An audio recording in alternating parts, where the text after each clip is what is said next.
Park पर कब्जे की साजिश, पार्षद पति को मंत्री की फटकार। एफआईआर न होने पर पीड़ित ने मंत्री कृष्णा गौर से लगाई गुहार।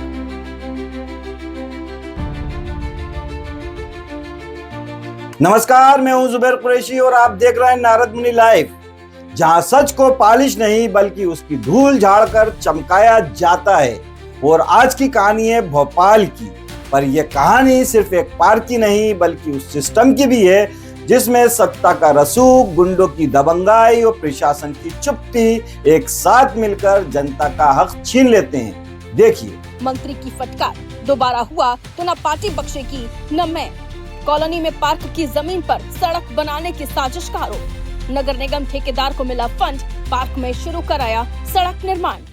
भोपाल की विवेकानंद कॉलोनी नरेला शंकरी, जहां 1975 में टाउन एंड कंट्री प्लानिंग से अप्रूव्ड पार्क की जमीन आज अवैध कब्जे की लड़ाई में फंसी हुई है।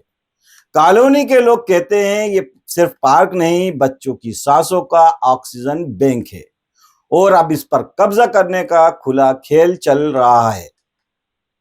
और इस खेल के कथित मास्टरमाइंड हैं स्थानीय पार्षद ममता विश्वकर्मा के पति मनोज विश्वकर्मा, जिन पर आरोप है कि उन्होंने बेटे हिमांशु विश्वकर्मा और अपने गुंडा गैंग के साथ मिलकर पार्क बचाने वालों पर हमला किया है।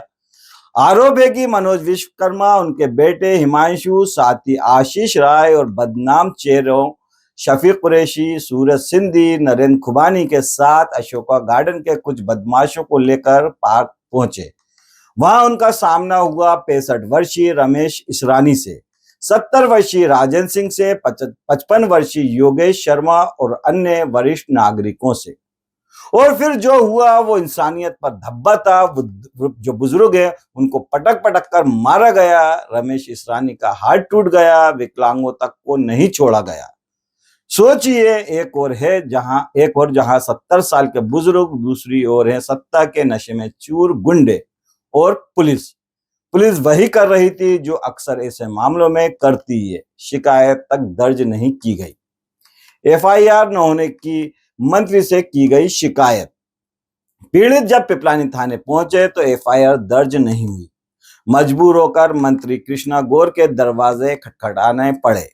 मंत्री ने न सिर्फ मनोज विश्वकर्मा को बंगले पर बुलाकर फटकार लगाई बल्कि चेतावनी दी कि अगर ये हरकत दोबारा हुई तो न पार्टी बख्शेगी और न वे खुद।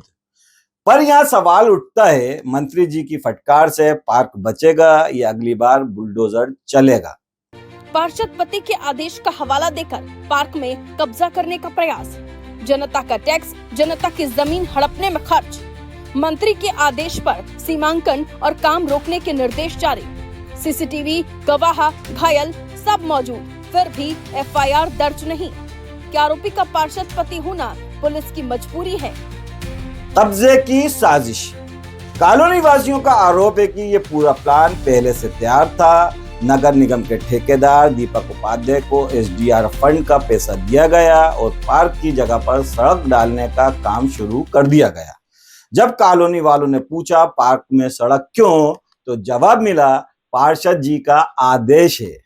मतलब जनता के टैक्स का पैसा जनता की जमीन पर कब्जा करने के लिए और फिर जनता को ही पीटा जाए। वहां रहे लोकतंत्र।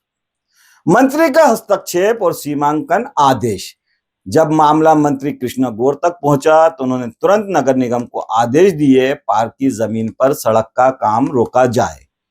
टीएनसीपी अप्रूव्ड नक्शे को देखते हुए तहसीलदार और पटवारी को बुलाकर सीमांकन के निर्देश जारी हुए। नगर निगम से भी जवाब तलब किया गया कि आखिर किसके आदेश पर यह काम शुरू हुआ। लेकिन असली सवाल अभी भी हवा में लटका है। अगर सीसीटीवी फुटेज मौजूद है, अगर गवाह मौजूद हैं, अगर घायल मौजूद हैं, तो एफआईआर दर्ज करने में पुलिस को इतनी परेशानी क्यों हुई? क्या सिर्फ इसलिए कि आरोपी पार्षद पति है? यह मामला सिर्फ एक पार्क की जमीन का नहीं है। यह मामला है उस सत्ता सिस्टम के गठजोड़ का, जहां नेता अपने रसूख से जमीन हड़पते हैं, गुंडे उनके लिए डर का माहौल बनाते हैं और पुलिस चुपचाप तमाशा देखती है।